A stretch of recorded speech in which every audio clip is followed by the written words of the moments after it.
ఈ నెల 22వ తారీఖు నాడు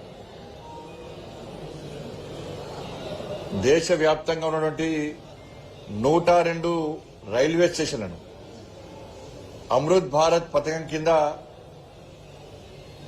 25,000 కోట్ల రూపాయలతోని 1,350 రైల్వే స్టేషన్లను అత్యాధునికంగా అన్ని సౌకర్యాలతో హంగు ఆర్పాటాలతో ఏర్పాటు చేయాలని చెప్పి నరేంద్ర మోడీ గారి ప్రభుత్వం నిర్ణయించింది. దానిలో భాగంగా ఈ నెల 22వ తారీఖు నాడు 102 రైల్వే స్టేషన్లను స్వయంగా దేశ ప్రధాని ప్రియతమ నాయకులు నరేంద్ర మోడీ గారి యొక్క సహస్రాలతో వర్చువల్ ద్వారా దేశవ్యాప్తంగా ఈ 102 రైల్వే స్టేషన్లను 22వ తారీఖు నాడు ప్రారంభించబోతున్నారు. ఈ 102 రైల్వే స్టేషన్లో తెలంగాణ రాష్ట్రానికి సంబంధించి 3 రైల్వే స్టేషన్లు ఉన్నాయి. బేగంపేట్, వరంగల్, కరీంనగర్. దానిలో కరీంనగర్ రైల్వే స్టేషన్ ఉండడం నిజంగా అదృష్టంగా భావిస్తున్నాం. 25,000 కోట్ల రూపాయలతోనే అభివృద్ధి చేస్తున్నాం. దానిలో తెలంగాణ రాష్ట్రంలో 2,000 కోట్ల రూపాయల నిధులతోని 40 రైల్వే స్టేషన్లను అమృత్ భారత్ పథకం కింద అభివృద్ధి చేస్తున్నాం. కరీంనగర్ రైల్వే స్టేషన్ 33 కోట్ల 33 లక్షల రూపాయలతోని ఈ రైల్వే స్టేషన్లను అన్ని రకాలుగా అభివృద్ధి చేయడం జరుగుతున్నది. 2023 ఆగస్టులో ప్రారంభించిన పనులు ఇలా పూర్తవుతున్నాయి. కేవలం 21 నెలల్లో ఇలా దాదాపు 95% పనులన్నీ పూర్తయినాయి. చిన్న చిన్న పనులు అక్కడక్కడ ఉన్నాయి, అవి కూడా వెంటనే పూర్తి చేసే ప్రయత్నం చేస్తున్నారు. చాలా క్వాలిటీ వర్క్ నడుస్తున్నది. మీరు గతంలో రైల్వే స్టేషన్ ఏందో తెలుసు మనకు. చాలా మంది యూత్ అందరూ కూడా సోషల్ మీడియాలో పెట్టారు. గతంలో రైల్వే స్టేషన్ 10 సంవత్సరాల క్రితము రైల్వే స్టేషన్ల పరిస్థితి ఏంది, నరేంద్ర మోడీ గారి ప్రభుత్వం వచ్చినాక రైల్వే స్టేషన్ల పరిస్థితి ఏంది, అప్పుడు ఉన్నటువంటి సౌకర్యాలేంది, ఇప్పుడున్న సౌకర్యాలేంది, అన్నింటి కూడా సోషల్ మీడియాలో ఇప్పటికే ప్రచారం జరుగుతూ ఉన్నది. కాబట్టి ఎస్కలేటర్ గానీ, లిఫ్ట్ గానీ, విఐపీ లాంచ్ గానీ, ఫుడ్ కోర్ట్స్ గానీ, దాంతోపాటు బుకింగ్ కౌంటర్ గానీ, ఏసీ గదులు గానీ, 9 ప్లాట్ఫామ్స్, ఇట్లా అన్ని రకాల మంచి ఎలివేషన్, ప్యాసింజర్స్ కు ప్రయాణికులకు ఏ ఇబ్బంది లేకుండా అన్ని సౌకర్యాలతో ఇలా రైల్వే స్టేషన్ నిర్మాణం ఇలా కరీంనగర్లో జరిగింది. కరీంనగర్ ప్రజలంతా కూడా నరేంద్ర మోడీ గారికి రుణపడి ఉంటారు. ఈసారి ఇది జరిగింది. నెక్స్ట్ దఫా జమ్మికుంట రైల్వే స్టేషన్ కూడా మేము పూర్తిగా ఆధునీకరించబోతున్నాం. కరీంనగర్ రైల్వే స్టేషన్ ఏ విధంగా ఆధునీకరించినామో జమ్మికుంట రైల్వే స్టేషన్ కూడా అన్ని సౌకర్యాలతో కూడా ఆధునీకరించాలని చెప్పి కేంద్ర మంత్రి గారు కూడా కలవడం జరిగింది. వారు కూడా సానుకూలంగా స్పందించారు. కాబట్టి 22వ తారీఖు నాడు ఈ రైల్వే స్టేషన్ ప్రారంభించబోతున్నాం. కాబట్టి ప్రజలతో కూడా పాల్గొని నరేంద్ర మోడీ గారిని ఆశీర్వదించవలసిందిగా కోరుతా ఉన్నాం.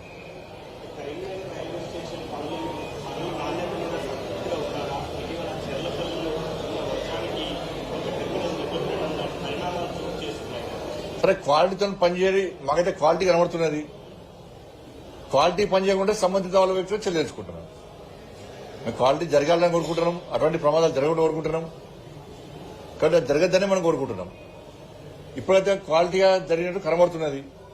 శుద్ధం భవిష్యత్తులో మంచి ఉండాలని కోరుకుంటున్నాం, మంచి జరగాలని కోరుకుంటున్నాం. మరి దాంతోపాటు ఇక్కడ ఆర్ఓబి కూడా పనులు చకచక సాగుతున్నాయి. ఇక్కడ స్థానిక ప్రజలకు ఇబ్బంది కాకుండా, ఈ రోడ్డు చాలా బిజీ రోడ్డు కాబట్టి ఇబ్బంది కాకుండా 30 లక్షలతో మనం రోడ్డు కూడా నిర్మాణం చేయడం జరిగింది. నిన్న అదనంగా 2 కోట్ల రూపాయలు వెచ్చించి ఈ చుట్టుపక్కల ఉండే ప్రజలకు డ్రైనేజ్ సమస్య ఉందని వాళ్ళు మా దృష్టికి తీసుకొస్తున్న వెంటనే అదనంగా 2 కోట్ల రూపాయలను కేటాయించి ఆ డ్రైనేజ్ సమస్యను కూడా మనం పరిష్కరించడం జరిగింది నిన్న మొన్న. ఆ ప్రజలందరూ చూడని సంతోషాన్ని వ్యక్తం చేశారు. ఆర్ఓబి పనులు కూడా చాలా క్వాలిటీతో పనిచేస్తున్నారు. కాంట్రాక్టర్కి ఇంకా సమయం ఉంది. అయినప్పుడు కూడా ల్యాండ్ ఎక్వేషన్ సంబంధించి కొన్ని సమస్యలు ఉన్నాయి కాబట్టి దాన్ని అధిగమించి ఇలా పనులు చకచకా సాగిస్తున్నాం. ఉప్పల్ సంబంధించి కూడా పాత కాంట్రాక్టర్ పనిని వదిలిపెట్టిపోవడం, పాత కాంట్రాక్టర్ చెల్లించడం సిద్ధమైనాం. ఇప్పుడు సి గారితో మాట్లాడినాం, కొత్త కాంట్రాక్టర్తో మాట్లాడినాం. ఉప్పల్ సంబంధించి అధికారులకు సీరియస్ గా ఆదేశాలు జారీ చేయడం జరిగింది. కాంట్రాక్టర్ గుర్తును కూడా చాలా సీరియస్ గా మాట్లాడడం జరిగింది. నెక్స్ట్ జూన్ చివరి వారం వరకు 1 సైడ్ పనులు పూర్తి చేసి అప్పచెప్పే విధంగా వాళ్ళ కొత్తగా తీసుకున్న కాంట్రాక్టర్ కూడా హామీ ఇవ్వడం జరిగింది. అధికారులు కూడా అదే విధంగా అదే డేట్ ను జూన్ టార్గెట్ గా వేసుకుని ప్రజలకు ఇబ్బంది కాకుండా పనులు చేయడానికి సిద్ధం ఉన్నారు. మరీ ఎక్కువ తొందర పెడితే కొత్త కాంట్రాక్టర్ వచ్చింది కాబట్టి, కొత్తగా పనులు ప్రారంభించింది కాబట్టి, క్వాలిటీలో కూడా పనిచేసే ప్రమాదం ఉంది కాబట్టి వాళ్ళకి చాలా సీరియస్ గా చెప్పడం జరిగింది. క్వాలిటీతో పనిచేయాలి, పనులు త్వరితగతిన పూర్తి చేయాలి. ఉప్పల్ సంబంధించి జూన్ నెలాఖరు వరకు ప్రజలకు ఎలాంటి ఇబ్బంది లేకుండా, కనీసం రాకపోకలకు ఇబ్బంది కాకుండా ఉండే విధంగా పనులు చేయాలని చెప్పి ఇలా సంబంధిత కండక్టర్ కూడా ఆదేశించడం జరిగింది. ఇది రైల్వేకి సంబంధించిన పని. ఇప్పటి వరకు తెలంగాణ రాష్ట్రంలో ఇంత జరుగుతున్న అభివృద్ది పనులన్నీ కూడా కేంద్ర ప్రభుత్వానికి సంబంధించి 1,50,000 కోట్ల రూపాయలను జాతీయ రహదారులకు కేంద్ర ప్రభుత్వం ఖర్చు చేసింది. తెలంగాణ రాష్ట్రంలో కేవలం 1,50,000 కోట్లతో 32,900 కోట్ల రూపాయలతో 32,950 కోట్ల రూపాయలతోని రైల్వే అభివృద్ది పనులను చేస్తున్నాం. మేము కొత్త రైల్వే నిర్మాణం గాని, గతంలో కూడా నాచారం టర్మినల్ ప్రారంభించుకున్నాం. మనం నరేంద్ర మోడీ గారి యొక్క స్వాస్థలతో వచ్చడం ద్వారా సికింద్రాబాద్ రైల్వే స్టేషన్ కు 750 కోట్ల రూపాయలతోని సికింద్రాబాద్ రైల్వే స్టేషన్ ను అభివృద్ది చేస్తున్నాం. 350 కోట్లతోని నాంపల్లి రైల్వే స్టేషన్ అభివృద్ది చేస్తున్నాం. కేవలం ఈ ఏడాదిలోనే 5,000 కోట్ల రూపాయలకు పైగా నిధులతోని రైల్వే స్టేషన్లను అభివృద్ది చేస్తున్న ప్రభుత్వం నరేంద్ర మోడీ గారి ప్రభుత్వం. ఇప్పటి వరకు 32,950 కోట్ల రూపాయలతోని ఇలా రైల్వే స్టేషన్ అభివృద్ది చేస్తాం. కాబట్టి ఇన్ని చేస్తున్నప్పుడు కూడా కొంతమంది కాంగ్రెస్ పార్టీ అధికారంలో కాంగ్రెస్ పార్టీ కానీ, గతంలో ప్రభుత్వం కానీ ఏం చేస్తలేము, ఈ చేసేటని ఎవరు? వాళ్ళ బస్ స్టాండ్లకు, రైల్వే స్టేషన్లకు పోలిక తీసుకోండి.